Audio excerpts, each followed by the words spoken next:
Some truths in America are loud even when nobody says a word. You can feel them in the laws that get passed, the policies that quietly tighten, and the unspoken signals that ripple through communities long before they ever reach the news. And if you're an immigrant, or someone who cares about them, you already know that the real danger isn't always where the cameras are pointed. It's hidden in the places nobody talks about. Because across the country, there are states building policy systems that do far more than debate immigration. They reshape it. They create environments where a routine traffic stop can turn into something far more serious, where local police operate like extensions of federal agencies, and where simple presence can be treated like a crime. These aren't headline states, but they are some of the top 10 anti-immigrant states in America. Nobody talks about. And their laws reveal a side of the immigration debate most people never see coming. Before we start this countdown, here's what you need to know. This video isn't about judging individuals or entire communities. It's about understanding the state-level policy structures, the political choices, and the nationalistic energy shaping real lives, often quietly and often with lasting consequences. You'll discover how certain U.S. states are quietly making life hard for immigrants, blocking sanctuary-style protections, accelerating deportation pipelines, and creating climates that feel increasingly hostile even when the population isn't. And yet, in the middle of all this, there are still cities, nonprofits, churches, and everyday people fighting for fairness, protection, and dignity, proving that American culture is far more complicated than any one law. If you're ready to uncover the hidden issues, the state rankings, and the overlooked policies driving the immigration debate in ways most people never notice, stay locked in. What you're about to learn will change how you see this country. Now let's get into the countdown.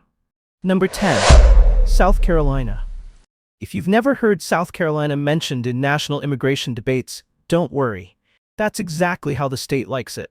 It's the quiet kid in class who never raises their hand, never causes a scene, and somehow still manages to submit the strictest homework in the entire room. On the surface, South Carolina looks like a place where the big immigration battles don't happen. But on paper? Let's just say the laws speak louder than the headlines. Here's the part most people don't know. South Carolina requires E-Verify for basically every employer. That means whether you're applying at a construction company, a hotel, or probably the world's quietest gas station at the edge of town, your name is getting run through a federal immigration check before you ever clock in. Some states only apply E-Verify to government contractors or certain industries. South Carolina said, nope, run everybody. And it doesn't stop there.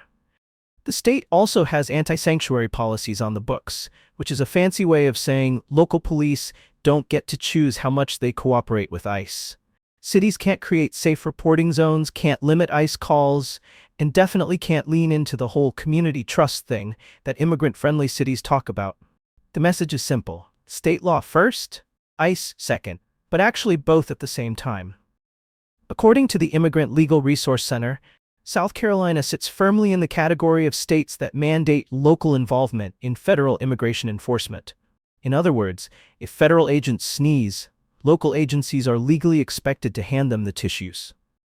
Now, what does that mean for real people? Advocates say this combo, strict workplace verification plus forced police cooperation, creates a do not pass go, do not collect $200 atmosphere for undocumented residents. Think about it. If reporting wage theft feels like a potential deportation invitation, guess who stays silent? If calling the police about domestic violence might land you in detention, guess who suffers in silence? It's not hypothetical, it's everyday math. But here's the twist that makes South Carolina's ranking thought-provoking. It's not a border state. It's not a political headline machine. It doesn't trend on immigration Twitter. And yet its policy structure is quietly tougher than states that spend millions broadcasting their crackdowns. So while South Carolina isn't out here bragging about being anti-immigrant, the laws say plenty.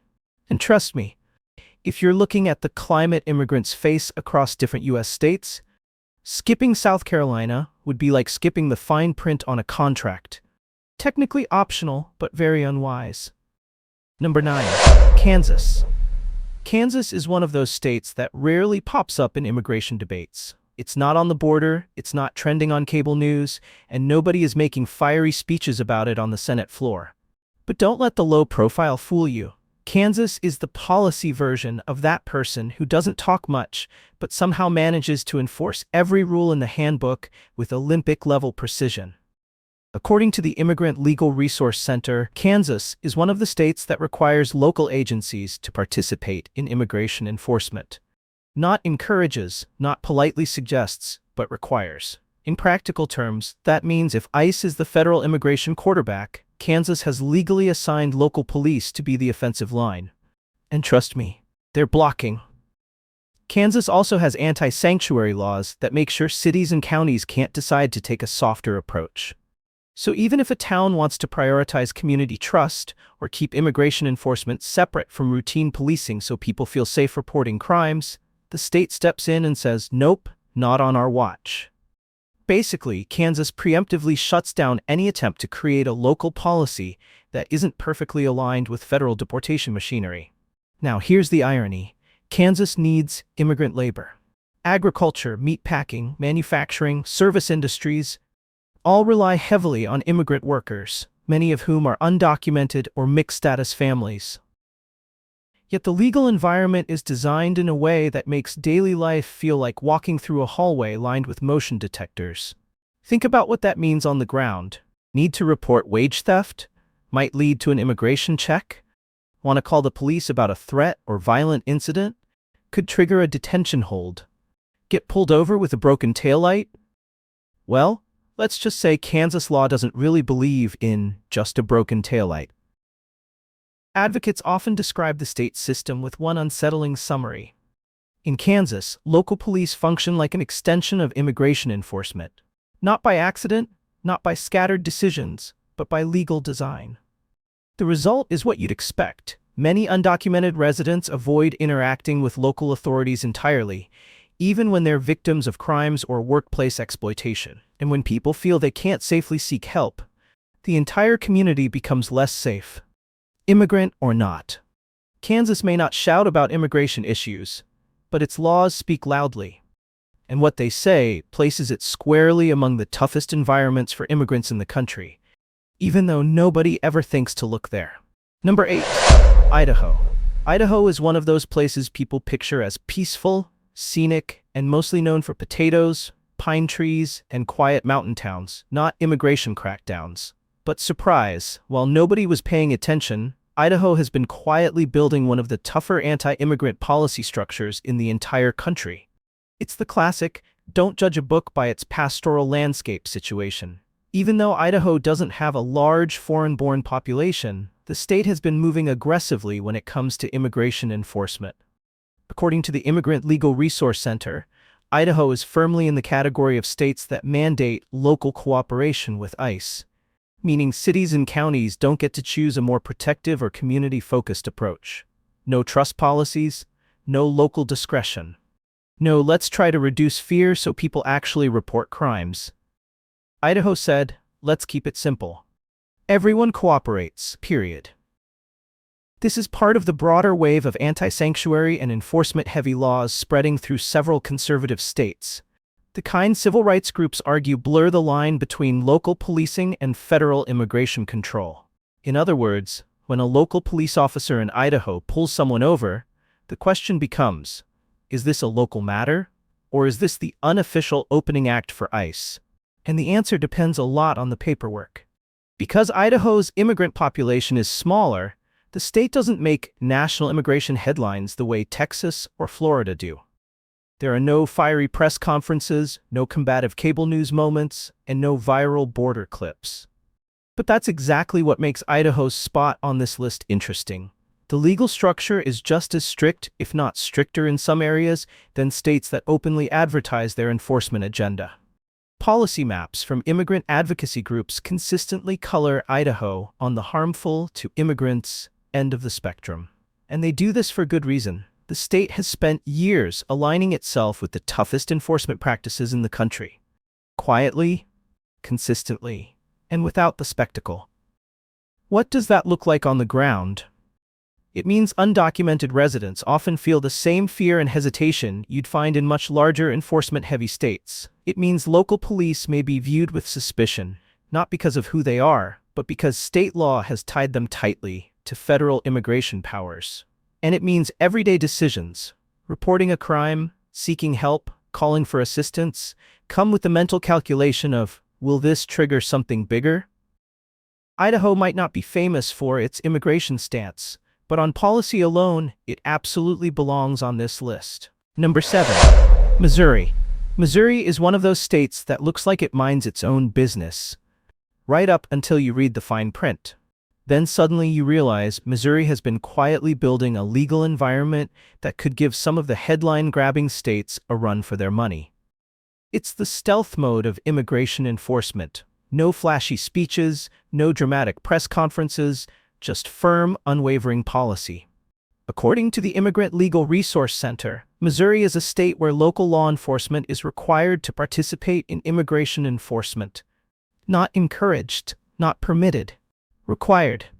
If immigration enforcement were a group project, Missouri made sure every local officer got assigned a role, whether they signed up or not.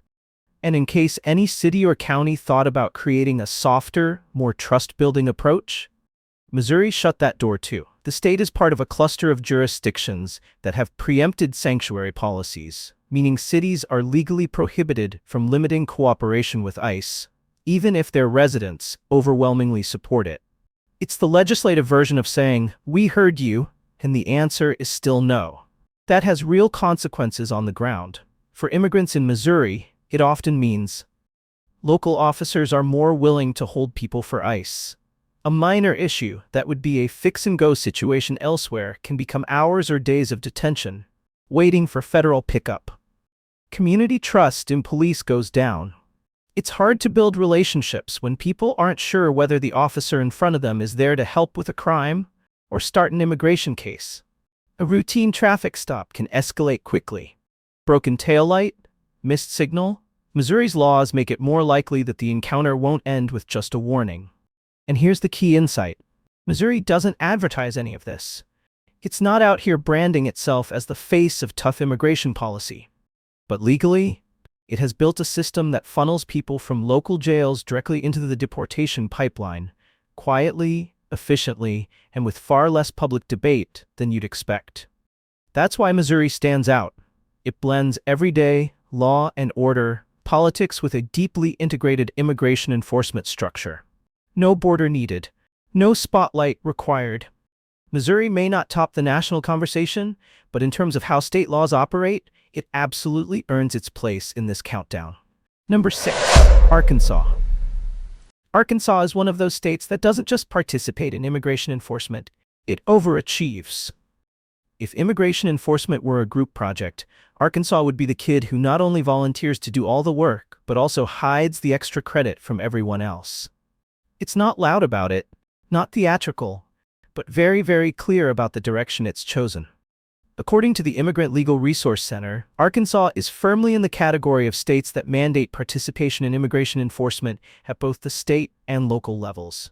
In simple terms, every agency, every department, every officer is expected to play their part. No passing the buck. No, that's not our role. Arkansas structurally ensures that local policing and federal immigration enforcement stay tightly linked. And just in case any city or county wanted to move in a more immigrant-friendly direction, well, that's where Arkansas draws one of its firmest lines. FAIR, a restriction-leaning think tank that actually approves of these crackdowns, lists Arkansas as one of the few states where no local jurisdiction is allowed to function as a sanctuary city or county at all. 0, not even 1. Even if a mayor or police chief wanted to build the kind of trust policies that help victims come forward or encourage cooperation, the state says, nope, not happening here.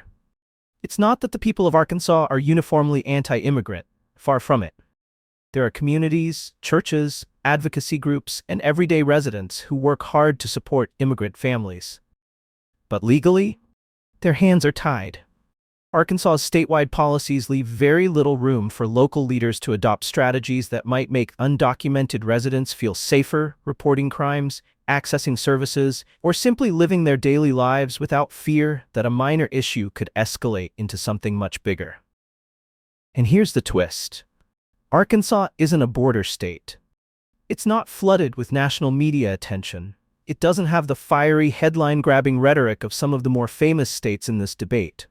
But quietly, and very effectively, it's built one of the most restrictive legal climates for immigrants in the country. What makes Arkansas stand out is the totality of its approach: state-mandated enforcement plus statewide ban on sanctuary policies, zero local flexibility, equals a system designed to leave no gaps. So while you won't see Arkansas trending on immigration Twitter or dominating political news cycles, its policy structure is undeniably tough, and its impact is felt every day by families who call the state home. We're halfway through the countdown. If you are enjoying the video so far, hit the like button, subscribe to Virtual Travel by Brian, and ring the notification bell for more informative content. Let's get back into it. Number 5. West Virginia. West Virginia is one of those states that almost never pops up in national immigration discussions. No border drama, no viral political speeches, no big city activism. It's the state most people assume is simply neutral. But here's the plot twist. West Virginia has quietly built one of the most aggressive anti-immigrant policy environments in the entire country. It's like the quiet neighbor who never says much, until you find out they've installed motion sensors, electric fences, and 3 security cameras pointed at the sidewalk. According to the Immigrant Legal Resource Center, West Virginia sits firmly in the category of states with particularly comprehensive anti-sanctuary laws, the kind that leave almost no flexibility for local communities. Cities and counties aren't just discouraged from creating sanctuary-style protections, they're effectively blocked from doing so altogether. The rules are written in a way that pushes local police into close cooperation with ICE by design, not by choice. And if you're wondering whether any city or county has tried to carve out a small exception or develop a community trust policy, the answer is simple. Nope. Restriction-leaning think tank FAIR openly praises West Virginia as one of the very few states with anti-sanctuary laws that is completely free of sanctuary jurisdictions. Not one. 0. Every local government is locked into the same enforcement structure. But West Virginia didn't stop at legislation. The governor's office has actually publicized formal cooperation agreements between ICE and state law enforcement, turning the partnership from informal practice into an official, state-endorsed relationship. It's the kind of move that signals we're not just cooperating, we're coordinating. And here's where it becomes even more interesting. West Virginia doesn't have a large immigrant population compared to other states on this list. But the policies make the state feel less like a neutral jurisdiction and more like a frontline partner in federal immigration enforcement. For many immigrant families, that creates an environment where every interaction, every police stop, every call for help, every request for assistance comes with an emotional calculation. Should I report this crime? Should I call for help? Will this conversation lead somewhere dangerous?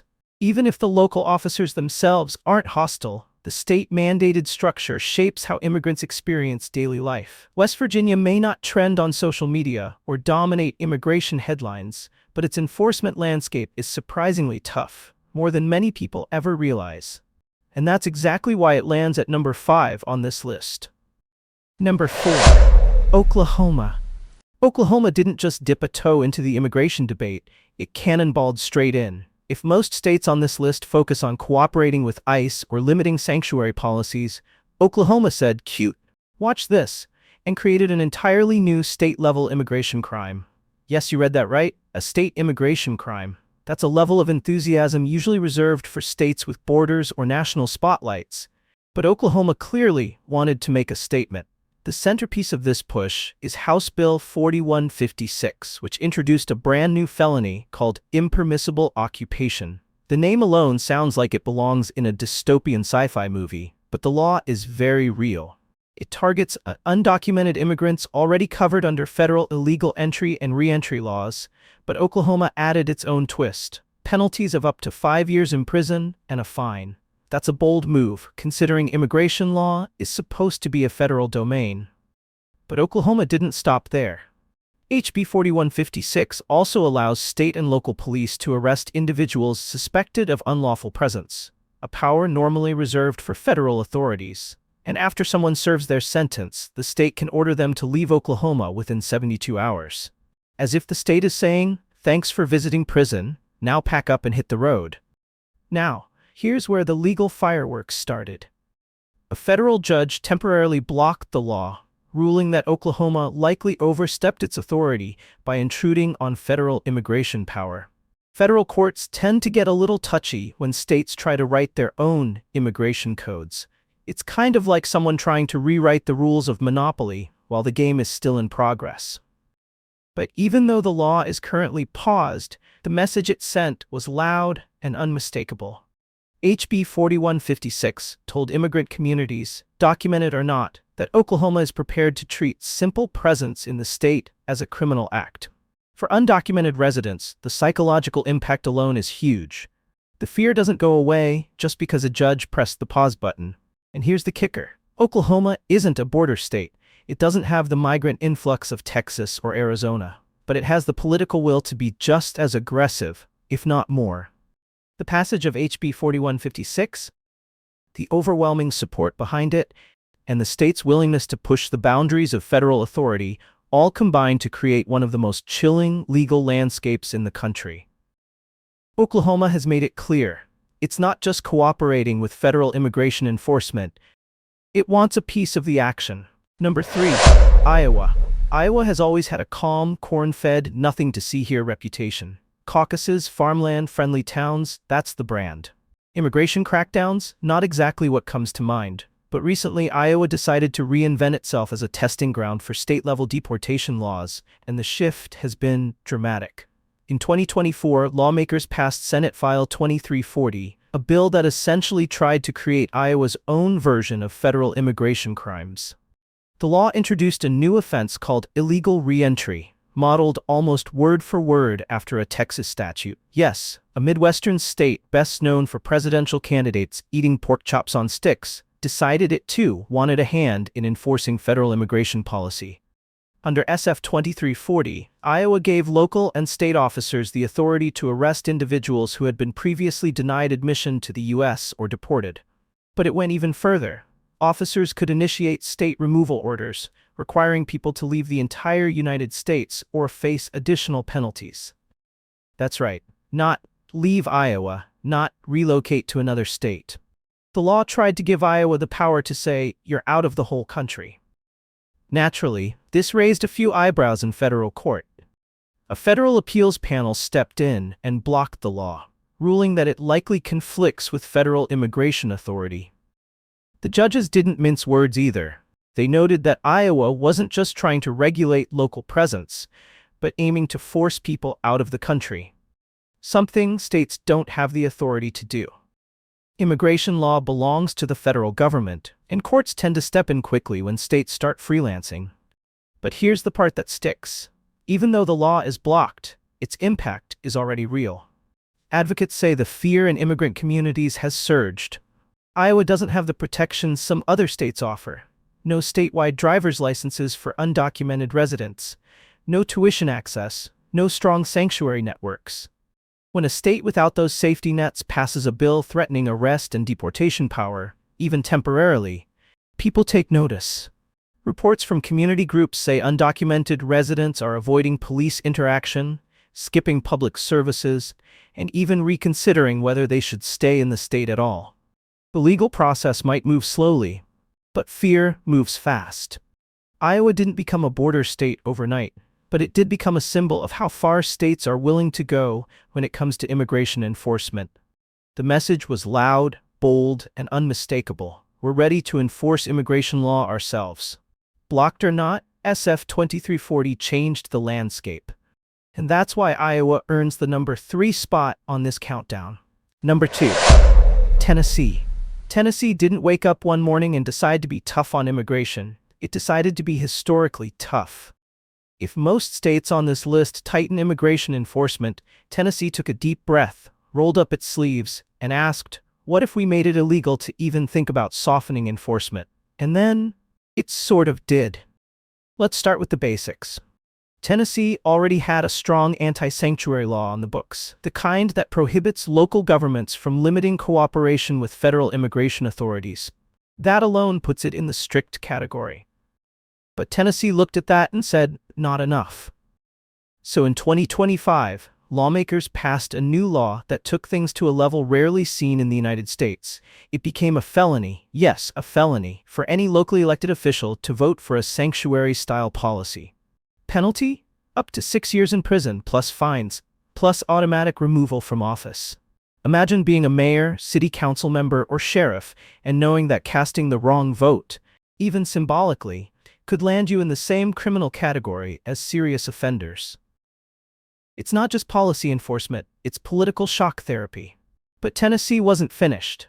Another law created a dedicated state immigration enforcement division, essentially its own mini ICE unit at the state level. And to make sure no one missed the point, the state began directing funding toward local agencies that actively assist federal immigration enforcement. In other words, cooperate and we'll reward you. Resist and you might go to jail. Civil rights groups, including the ACLU, immediately sued, calling the legislation a blatant attack on political speech, local democracy, and the basic ability of elected leaders to represent their communities. Legal analysts were stunned, not simply because the law is aggressive, but because it criminalizes a vote.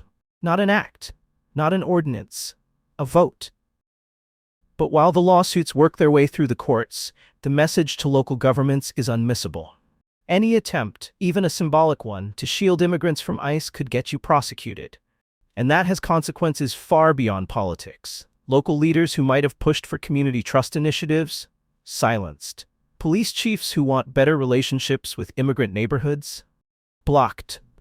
City councils seeking harm reduction strategies? Not anymore. Because when voting becomes a felony, silence becomes the safest option. Tennessee may not have a border, but it has something else, one of the most forceful, punitive, and chilling anti-immigrant policy frameworks in the nation. And that's why it ranks so high on this list. Number 1, Alabama. And finally we reach the number 1 spot.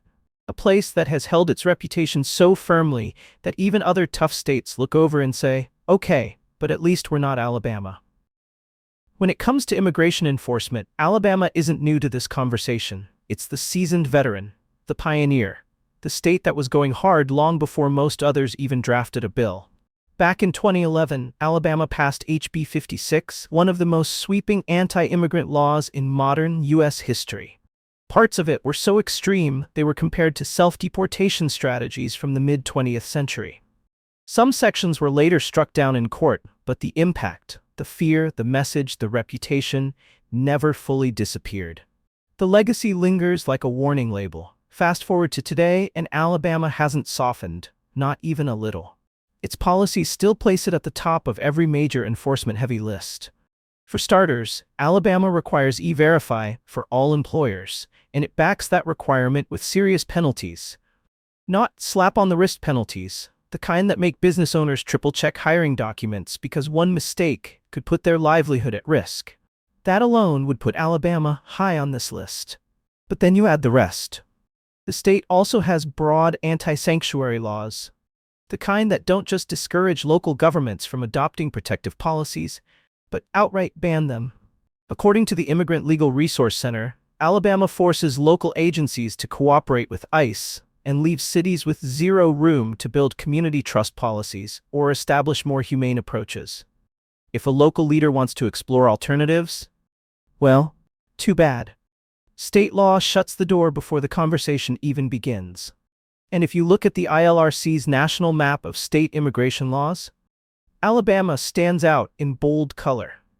It's consistently labeled as one of the most harmful environments for immigrants, categorized under states with broad anti-sanctuary laws with significant negative effects.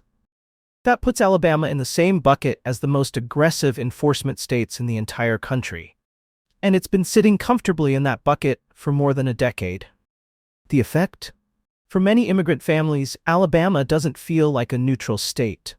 It feels like a place where the system is designed to funnel people from local enforcement into federal hands.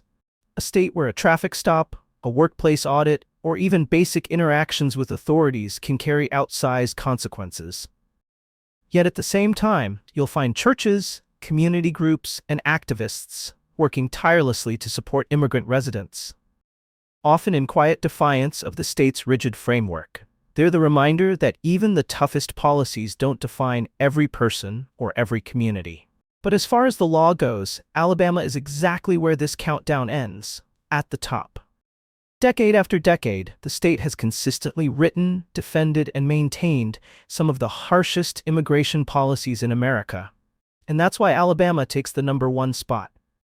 And there you have it. 10 states that rarely make the national spotlight, but have quietly built some of the toughest anti-immigrant environments in America. None of this is about calling out everyday people or painting entire regions with one brush. It's about recognizing how state laws, not headlines, shape the real story. Who feels safe, who feels vulnerable, and who gets pushed into the shadows. These policies don't just affect undocumented residents. They affect entire communities, economies, families, and public safety. When people are too afraid to report crimes, seek help, or simply show up, everyone pays the price. And the states at the top of this list prove one thing clearly. Immigration in America isn't just a national issue, it's a state-by-state reality. If this countdown opened your eyes or taught you something new, make sure to like, comment, and subscribe for more deep dives into the places, policies, and hidden stories shaping life across America. Thanks for watching, and I'll see you in the next video.